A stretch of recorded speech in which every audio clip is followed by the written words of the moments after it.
Hello everyone, कैसे हैं आप सब? ठीक। तो आज हम लोग बहुत इंटरेस्टिंग टॉपिक स्टार्ट करने वाले हैं इनऑर्गेनिक केमिस्ट्री का, पी ब्लॉक एलिमेंट्स। सो 11th क्लास में हमने पीरियोडिक टेबल नाम से एक चैप्टर पढ़ा था। उसमें हमने देखा था कि हम बेसिकली जो पीरियोडिक टेबल होती है उसमें हम 4 टाइप्स के ब्लॉक की स्टडी करते हैं, S block, P block and D and F block. So S block already हम लोग पढ़ चुके हैं, तो आज हम लोग स्टार्ट करेंगे पी ब्लॉक एलिमेंट्स। तो सबसे पहला क्वेश्चन आता है यार, पी ब्लॉक एलिमेंट्स क्या होते हैं, या कोई भी आपको एलिमेंट्स दे दिया तो आप उसको कैसे आइडेंटिफाई करोगे कि ये पी ब्लॉक एलिमेंट्स है। तो फर्स्ट पॉइंट नोट करना कि पी ब्लॉक एलिमेंट्स क्या होता है। Last electron present in outer most P orbital.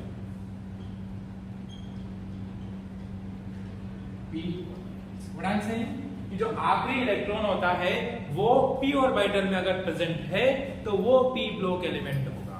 क्या बोला कि जो आखिरी इलेक्ट्रॉन है वो पी ऑर्बिटल में प्रेजेंट होना चाहिए। तो हम एक एग्जांपल लेते हैं। लाइक आपने बोरोन दिया, बोरोन का एटॉमिक नंबर 5 होता है और इसका इलेक्ट्रॉनिक कॉन्फ़िगरेशन लिखना हमें आता है क्योंकि हम ऑलरेडी सीख चुके हैं सब चीजें 11th क्लास में। तो एक बार फिर से देखो, 1s2 2s2 2p1, ये इसका इलेक्ट्रॉनिक कॉन्फ़िगरेशन है। अब डेफिनेशन बोलती है कि आखिरी electron outer most P orbital में प्रेजेंट होना चाहिए। तो देखो इसके जो लास्ट इलेक्ट्रॉन है वो पी ऑर्बिटल में प्रेजेंट है, तो ये पी ब्लॉक एलिमेंट होगा।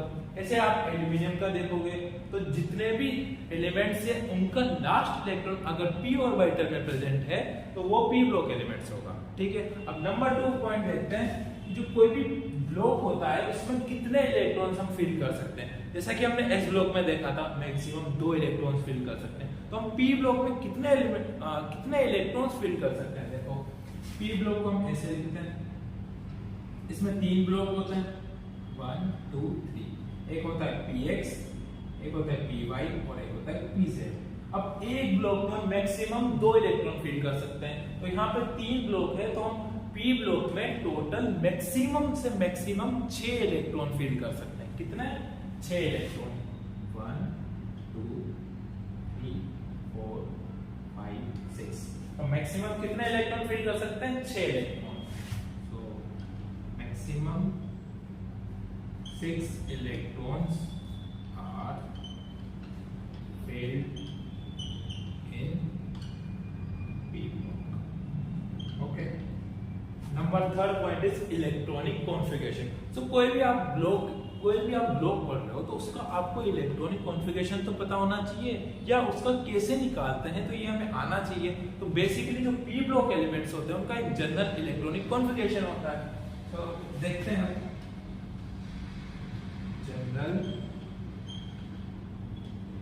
Electronic configuration. ठीक है, ये होगा इसका NH2 NP1 -6, ये इसका जनरल इलेक्ट्रॉनिक कॉन्फ़िगरेशन होता है। फर्स्ट हमने देखा कि पी ब्लॉक एलिमेंट्स क्या होता है, last electron outer most P orbital में प्रेजेंट होना चाहिए। ठीक है। सेकेंड हमने देखा कि जो पी ब्लॉक एलिमेंट्स होते हैं उनमें हम लोग कितने इलेक्ट्रॉन्स फिल कर सकते हैं। तो हमने देखा वहां पे पी ब्लॉक में टोटल हम मैक्सिमम 6 इलेक्ट्रॉन फिल कर सकते हैं। थर्ड पॉइंट में देखा कि इसका जनरल इलेक्ट्रॉनिक कॉन्फ़िगरेशन क्या होता है, तो NH2 NP1 -6। तो फोर्थ पॉइंट में हम देखते हैं इसमें टोटल कितने ग्रुप्स आते हैं। तो बेसिकली जो पी ब्लॉक होता है उसमें पीरियोडिक टेबल के टोटल 6 ग्रुप्स आते हैं। कितने आते हैं? Total 6 group. जैसा कि हमने एस ब्लॉक में भी देखा था, एस ब्लॉक में टोटल 2 ग्रुप्स आते थे, ग्रुप 1 और ग्रुप 2। हमने उनको बोला था एल्कली मेटल्स और alkali earth metals.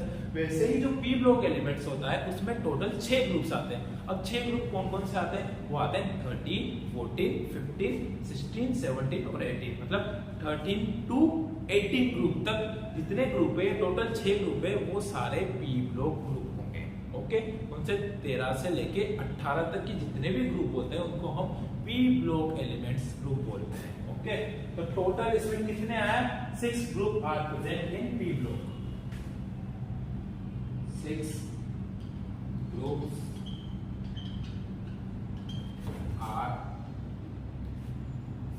present in p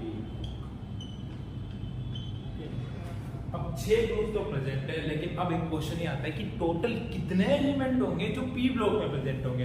तो यहाँ पे 6 ग्रुप है तो हर ग्रुप में 5 एलिमेंट होंगे, तो टोटल हो जाएंगे हमारे 30 एलिमेंट्स। तो अगर आपसे कोई पूछ ले कि पी ब्लॉक में टोटल कितने एलिमेंट्स आते हैं तो आप बोलोगे 30 एलिमेंट्स प्रेजेंट होते हैं।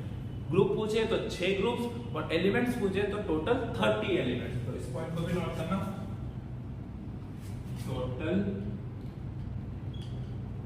30 elements are presented. Okay, 6 group होते हैं और टोटल 30 एलिमेंट्स होते हैं। कौन कौन से ग्रुप होते हैं? 13 से 13 to 18, टोटल 6 ग्रुप होते हैं जो कि इसमें प्रेजेंट होते हैं पी ब्लॉक में। और टोटल 30 एलिमेंट्स होते हैं जो प्रेजेंट होते हैं पी ब्लॉक में। ओके, तो अभी तक हमने उसकी डेफिनेशन देखी, हमने देखा कितने इलेक्ट्रॉन फील कर सकते हैं, फिर हमने उसका इलेक्ट्रॉनिक कॉन्फ़िगरेशन देखा, फिर हमने देखा कि 6 ग्रुप पार्टिसिपेट करते हैं, कौन से होते हैं 13 से 18 तक, और टोटल इसमें कितने एलिमेंट्स होते हैं 30 एलिमेंट्स होते हैं। ओके, तो हम देखते हैं, आज हम लोग स्टार्ट करने वाले हैं 13 ग्रुप, जिसको हम बोलते हैं बोरोन फैमिली।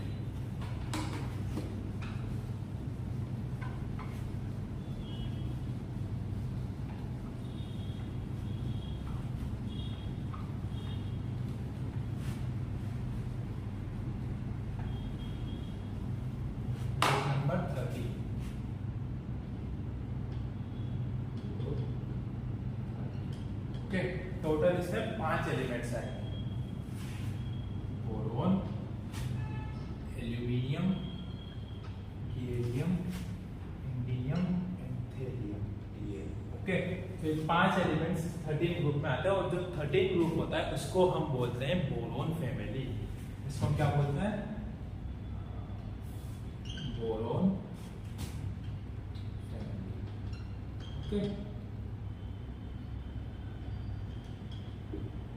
बोरॉन फैमिली इसको बोलते हैं। 13 ग्रुप को क्या बोलते हैं? Boron family. अब देखो हम इनकी प्रॉपर्टीज देखते हैं कि इनकी प्रॉपर्टीज क्या क्या होती है। तो प्रॉपर्टीज में हम फर्स्ट पॉइंट लेते हैं मेटल, नॉन मेटल। तो जो बोरॉन होता है वो मेटल होती है, और बाकी के जो एलिमेंट्स है जो बोरॉन होता है वो नॉन मेटल होती है, और बाकी के जो सारे एलिमेंट्स है वो सब मेटल्स होता है। तो जो बोरॉन होता है वो नॉन मेटल है, और बाकी के जो एलिमेंट्स हैं वो सब मेटल्स होते हैं। ओके, मतलब जो बोरोन है वो इन सबसे डिफरेंट बिहेवियर शो कर रहा है। क्यों शो कर रहा है? क्योंकि बोरोन नॉन मेटल है और बाकी जो सारे एलिमेंट्स होते हैं वो मेटल्स होती है। First property. सेकंड प्रॉपर्टी आती है इसकी एटॉमिक रेडियस। अब जो एटॉमिक रेडियस होती है वो डायरेक्टली प्रोपोर्शनल होती है साइज के, मतलब जिसका जितना ज्यादा साइज उसकी एटॉमिक रेडियस उतनी ज्यादा। अब हमें पता है कि कोई भी जब ग्रुप में हम ऊपर से नीचे आते हैं तो जो एलिमेंट्स होते हैं उनकी साइज बढ़ती जा रही है। अब साइज बढ़ती जाएगी तो जो उसकी एटॉमिक रेडियस है वो इंक्रीज होता जाएगा। तो मतलब हम बोल सकते हैं कि जब हम ग्रुप में ऊपर से नीचे आते हैं तो साइज के बढ़ने की वजह से उसकी एटॉमिक रेडियस भी बढ़ती है। सो in group up to down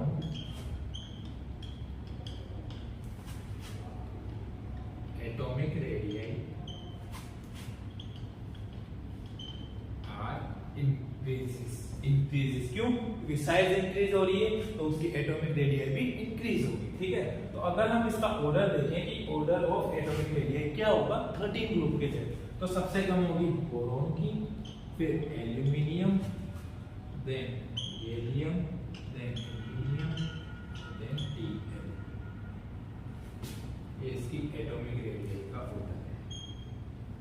ठीक है, क्या बोला? एटॉमिक रेडियस डायरेक्टली प्रोपोर्शनल होती है साइज के।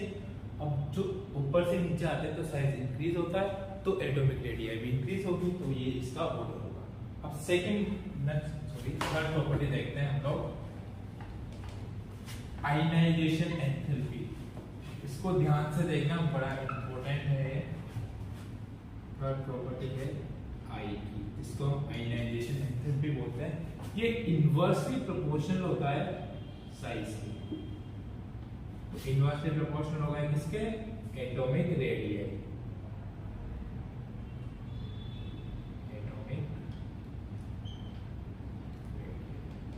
ठीक है, मतलब जब हम ग्रुप में ऊपर से नीचे आ रहे थे तो साइज इंक्रीज हो रहा था, उस वजह से एटॉमिक रेडियस इंक्रीज हो रहा था, तो आयनाइजेशन एनर्जी भी डिक्रीज होगी। क्यों? क्योंकि ये इस साइज के इनवर्सली प्रोपोर्शनल है, तो जितना बड़ा साइज उसकी आयनाइजेशन एनर्जी उतनी ही कम। जैसे देखो ना, अगर कोई भी एटम है वो बहुत बड़ा है तो उसमें जो इलेक्ट्रॉन्स होंगे वो दूर दूर होंगे, तो वहां से इलेक्ट्रॉन को निकालना इजी होगा। क्यों? तो इजी होगा तो उसके लिए एनर्जी की भी कम रिक्वायरमेंट होगी। पर जब कोई भी एटम छोटा है तो उसके पास इलेक्ट्रॉन पास पास होंगे, तो उसको इलेक्ट्रॉन को बाहर निकालने के लिए हमें ज्यादा एनर्जी की रिक्वायरमेंट होगी। तो वहां पे जिसका साइज छोटा उसकी आयनाइजेशन एनर्जी उतनी ज्यादा, और जिसका साइज बड़ा उसकी आयनाइजेशन एनर्जी उतनी कम। तो जब हम ग्रुप में ऊपर से नीचे आ रहे हैं तो साइज इंक्रीज हो रहा है, आयनाइजेशन एनर्जी क्या होगी? डिक्रीज। तो इसका ऑर्डर क्या होगा आपके अकॉर्डिंग? बोरोन की सबसे ज्यादा, then aluminium, then gallium, then indium, then ये ऑर्डर बदल है। इसीलिए बोल रहा हूँ आयनाइजेशन एनर्जी का ऑर्डर याद रखना। ये एक एक्सेप्शनल केस है, एक्सेप्शनल केस है। एक्सेप्शन से अक्सर क्वेश्चन आ जाता है। जनरली हम ये कंसेप्ट लगाते हैं कि जो आयनाइजेशन एनर्जी वो साइज के इनवर्सली प्रोपोर्शनल होती है, तो ऊपर से नीचे आने पर साइज बढ़ता है तो आयनाइजेशन एनर्जी डिक्रीज होनी चाहिए। जी बिल्कुल राइट है, बट इस केस में ऐसा नहीं होगा। इसका करेक्ट ऑर्डर होगा सबसे ज्यादा बोरोन, उसके बाद Tl का, उसके बाद गैलियम, देन एल्यूमिनियम, देन ये इसका करेक्ट ऑर्डर होगा। इसका रीजन है inert pair effect. Inert pair effect क्या होता है, क्यों ऐसा हो रहा है, वो हम आगे देखेंगे। लेकिन अभी इसे याद रख लो कि ये ऑर्डर नहीं होगा, ये होगा। तो यहाँ से अक्सर क्वेश्चन पूछ देते हैं और वहां पे आप अगर ये कंसेप्ट लगा दोगे तो आपका क्वेश्चन रॉन्ग हो जाएगा। ध्यान रखना, ऑर्डर ये होगा ना कि ये। ओके, तो हमने आयनाइजेशन एनर्जी देख लिया। अब हम नेक्स्ट देखते हैं metallic character.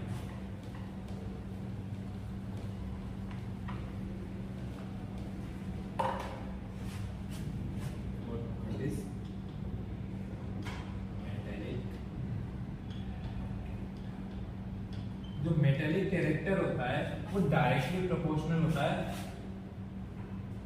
Electro positive charge. ठीक है, तो जितना ज्यादा उस पर इलेक्ट्रो पॉजिटिव चार्ज उसका मेटालिक कैरेक्टर उतना ही ज्यादा। तो जब हम ग्रुप में ऊपर से नीचे आते हैं तो इलेक्ट्रो पॉजिटिव चार्ज इंक्रीज होता है। जब इलेक्ट्रो पॉजिटिव चार्ज इंक्रीज होगा तो उसका मेटालिक कैरेक्टर भी इंक्रीज होगा। तो जब हम ग्रुप में ऊपर से नीचे आएंगे अप टू डाउन तो उसका मेटालिक कैरेक्टर इंक्रीज होगा।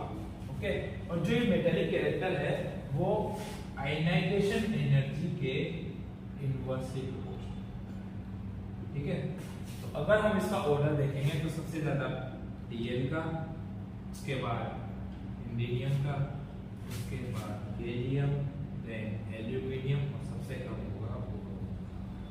ये इनकी फिजिकल प्रॉपर्टीज थी, उसमें हमने देखा फर्स्टली हमने उनको देखा कि जो बोरोन होता है वो नॉन मेटल होता है, बाकी सारे जो एलिमेंट्स होते हैं वो मेटल्स होती है। फिर सेकंड हमने उसकी एटॉमिक रेडियस देखी कि ग्रुप में जब ऊपर से नीचे आते हैं तो साइज बढ़ता है, साइज बढ़ता है तो उसकी एटॉमिक रेडियस इंक्रीज होगी। थर्ड कंसेप्ट हमने देखा आयनाइजेशन एंथैल्पी। तो आयनाइजेशन एंथैल्पी इनवर्सली प्रोपोर्शनल होती है साइज से। बट यहाँ एक एक्सेप्शनल केस था जो कि हमने देखा बोरोन का सबसे ज्यादा था, फिर टेलियम का था, फिर गैलियम का, फिर एल्यूमिनियम का, फिर इंडियम का। तो ये एक एक्सेप्शनल केस था जो हम ऑलरेडी सीख चुके हैं। फिर हमने देखा उसकी मेटालिक कैरेक्टर। तो मेटालिक कैरेक्टर डायरेक्टली प्रोपोर्शनल होता है इलेक्ट्रो पॉजिटिव चार्ज के और इनवर्सली प्रोपोर्शनल होता है आयनाइजेशन एनर्जी के। तो जब हम ग्रुप में ऊपर से नीचे आते हैं तो इलेक्ट्रो पॉजिटिव चार्ज इंक्रीज होता है तो उसका मेटालिक कैरेक्टर भी इंक्रीज होगा। ओके, तो हमने इसकी फिजिकल प्रॉपर्टी देखी। अब हम पढ़ते हैं बोरॉन्स की। बोरॉन्स क्या होते हैं, कितनी फॉर्म में एग्जिस्ट करते हैं, और आज हम देखेंगे बोरॉन के ऑक्सो एसिड्स। ओके,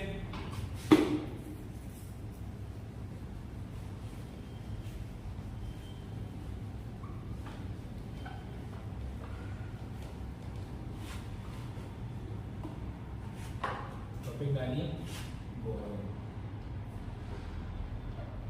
जो बेसिकली बोरोन होता है वो 5 फॉर्म में एग्जिस्ट करता है। तो note down the first point,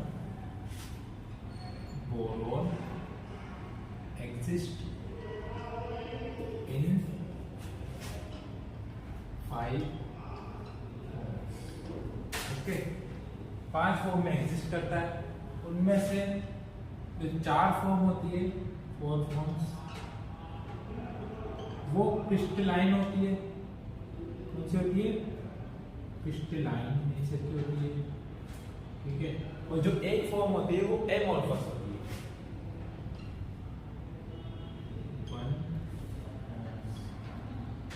तो कैसे होगी? एमॉर्फस, ठीक है। जो 4 फॉर्म होती है वो क्रिस्टलाइन नेचर की होती है और जो एक फॉर्म होती है वो एमॉर्फस होती है। अब जो क्रिस्टलाइन फॉर्म होती है वो it is made up by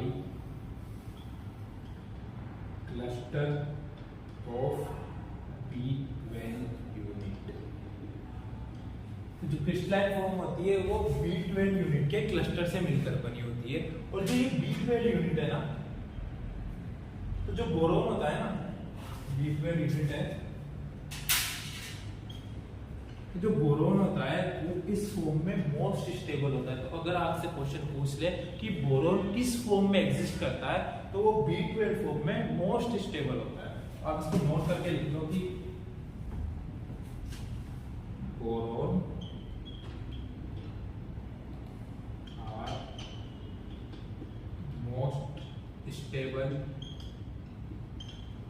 in B2 form.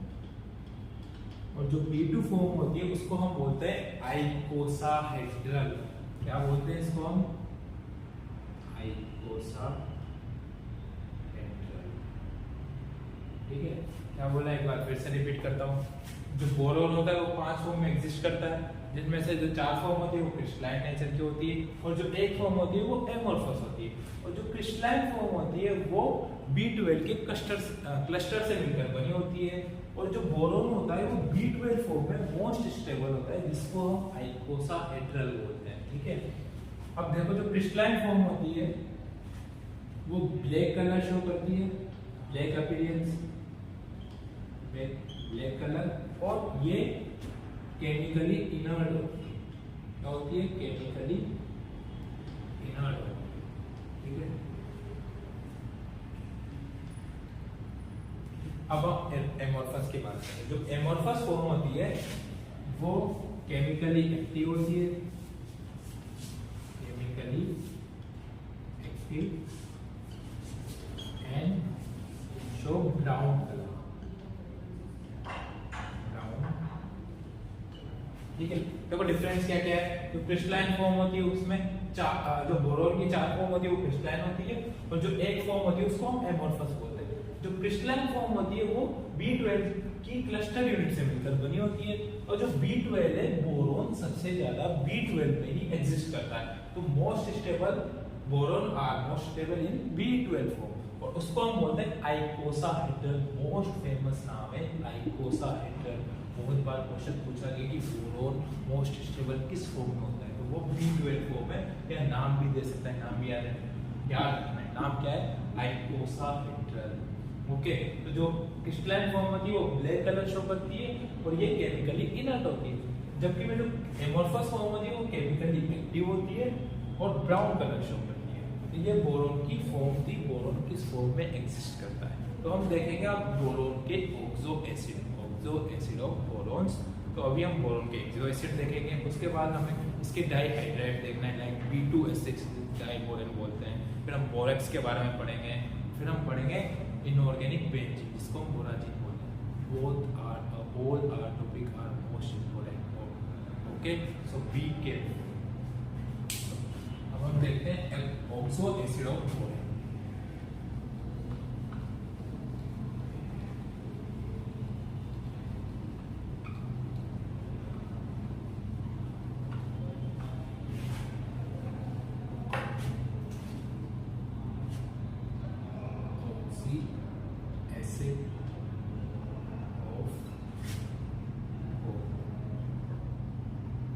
First आएगा ऑर्थोबोरिक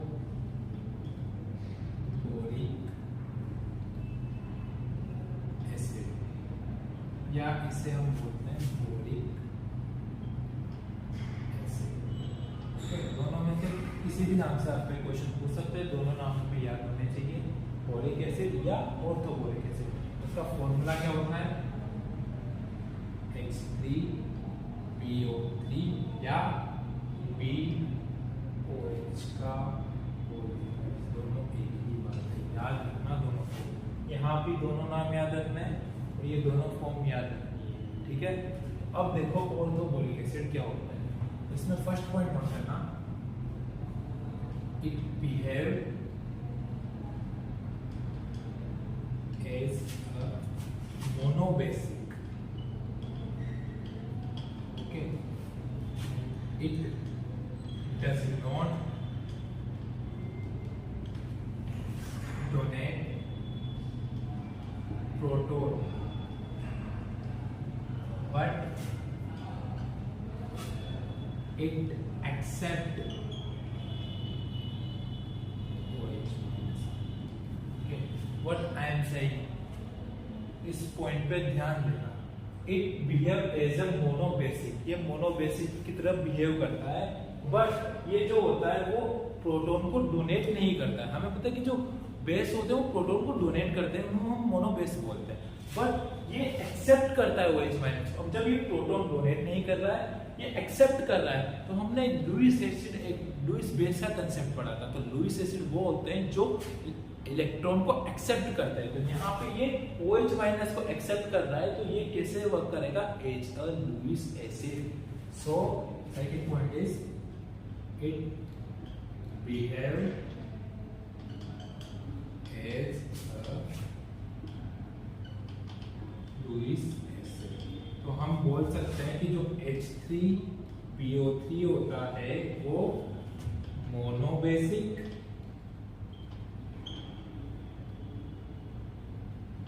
प्लस लुईस एसिड होता है। यहां से आपसे स्टेटमेंट में क्वेश्चन पूछ सकता है, कैसे पूछेगा, what is the correct statement regarding orthoboric acid. वहां पे गिवन होगा कि orthoboric acid is a monobase also a Lewis acid, तो आपको उसी पे टिक करना है। क्यों, कि जो ऑर्थोबोरिक एसिड होता है वो मोनोबेस भी होता है प्लस लुईस एसिड भी होता है। क्यों होता है कि ये प्रोटॉन को डोनेट तो नहीं कर रहे, बट ये OH माइनस को तो एक्सेप्ट कर रहा है ना। तो हमने लुईस एसिड में पढ़ा था कि अगर कोई भी एलिमेंट इलेक्ट्रॉन को एक्सेप्ट करता है तो लुईस के अकॉर्डिंग वो लुईस एसिड होता है। ओके, तो आई होप आपको ये पॉइंट क्लियर होगा, बहुत इंपॉर्टेंट पॉइंट है, रिपीट कर देता हूँ।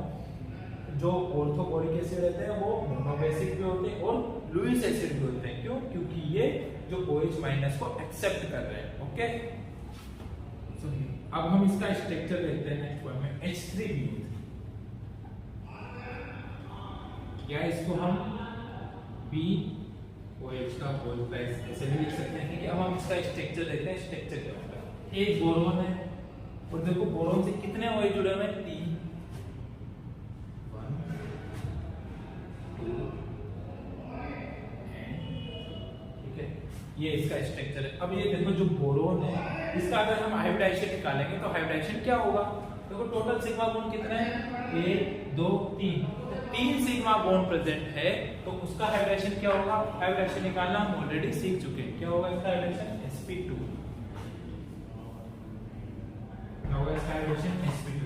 अब sp2 हाइब्रिडेशन है, लोन पेयर नहीं है, तो इसकी शेप क्या होगी, ट्रायंगोनल प्लेनर, ट्रायंगोनल।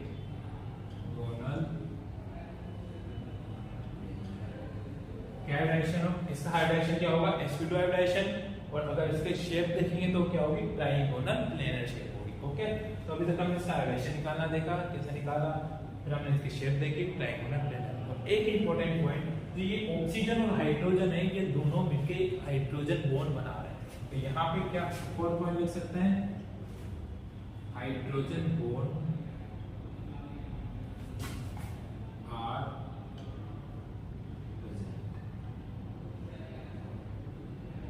तो जो इसमें हाइड्रोजन बॉन्ड प्रेजेंट होता है। देखो आपने ऑर्थोबोरिक एसिड में क्या पढ़ा, ऑर्थोबोरिक एसिड मोनोबेसिक होते हैं और लुईस एसिड होते हैं, ठीक है।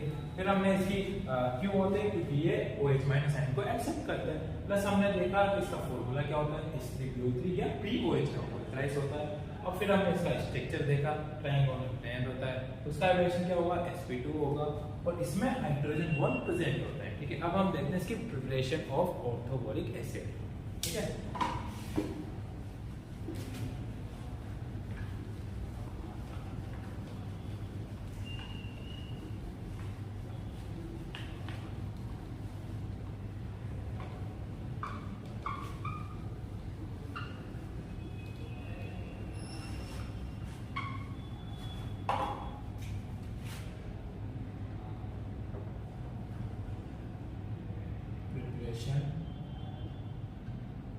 ऑफ H3PO3, ठीक है।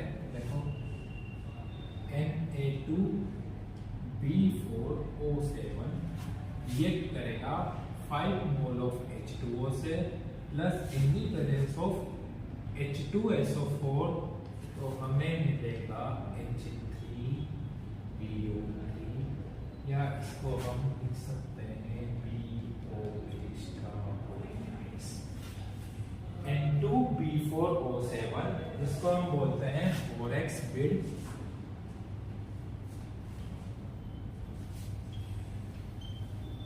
वो वाटर से रिएक्ट कर रहा है in the presence of H2SO4, तो हमें मिल रहा है H3BO3, ठीक है। इसको हम बोलते हैं orthoboric acid.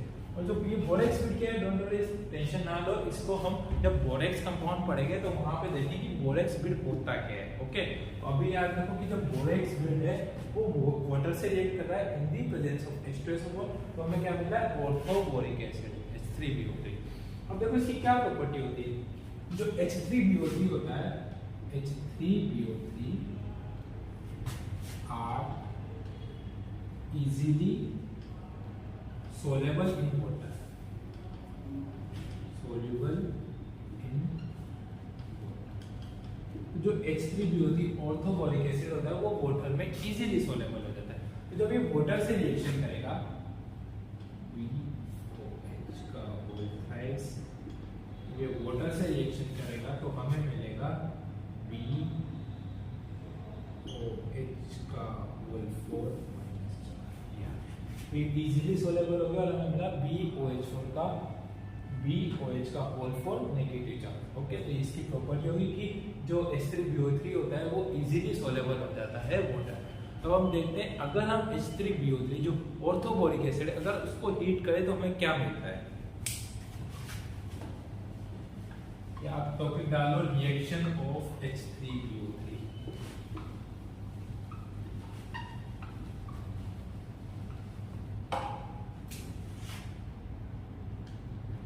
Reaction of H3BO3। तो जब हम फर्स्ट रिएक्शन है H3BO3 को जब हम हीट करेंगे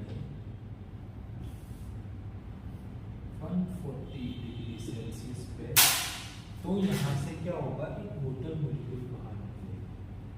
तो वाटर मॉलिक्यूल मतलब 2 हाइड्रोजन और एक ऑक्सीजन बाहर निकला, तो बचा क्या, HBO2। इसको बोलते हैं मेटाबोलिक एसिड, क्या बोलते हैं इसको, मेटाबोलिक एसिड, ठीक है। इसको बोलते हैं ऑर्थोबोरिक एसिड। जब ऑर्थोबोरिक एसिड को हमने हीट किया तो हमें क्या मिला, मेटाबोलिक एसिड। और जब इसको फिर हम हाई टेम्परेचर पर हीट करते हैं तो हमें मिलता है H2B4O7। इसको बोलते हैं टेट्राबोरिक एसिड, बोलते हैं इसको हम टेट्राबोरिक एसिड, ठीक है। अब इसको हम टेट्राबोरिक एसिड, और जब हम इसको फिर हीट करेंगे हमें मिलेगा B2O3। इसको बोलते हैं ग्लासी मास, ग्लासी मास,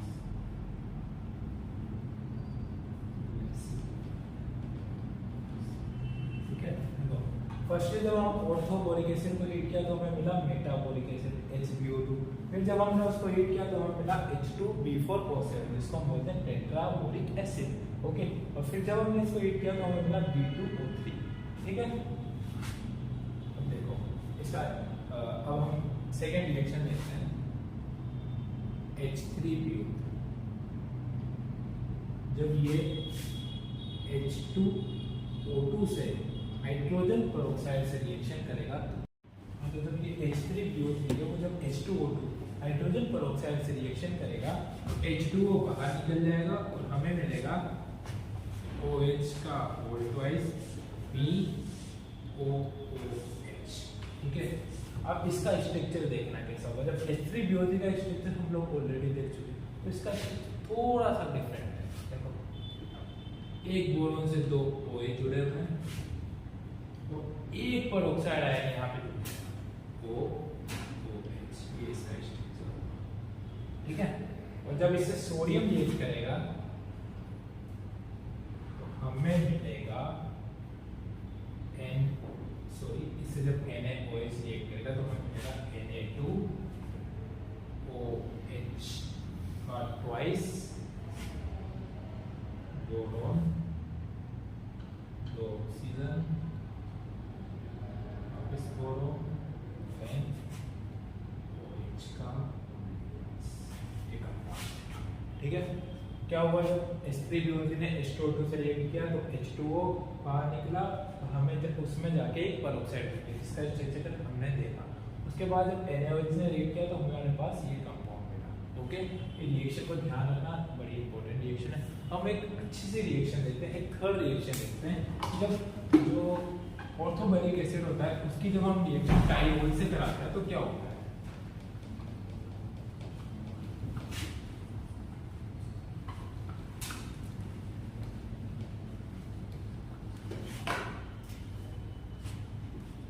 H3BO3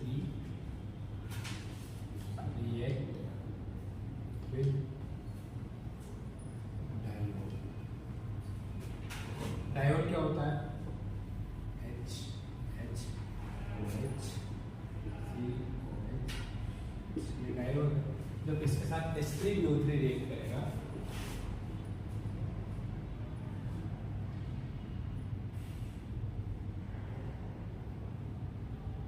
ये देखो यहाँ से वाटर मॉलिक्यूल बाहर निकलेगा, दो वाटर के मॉलिक्यूल बाहर निकलेंगे और जैसे ही दो वाटर के मॉलिक्यूल बाहर निकलेंगे तो हमें मिल जाएगा CH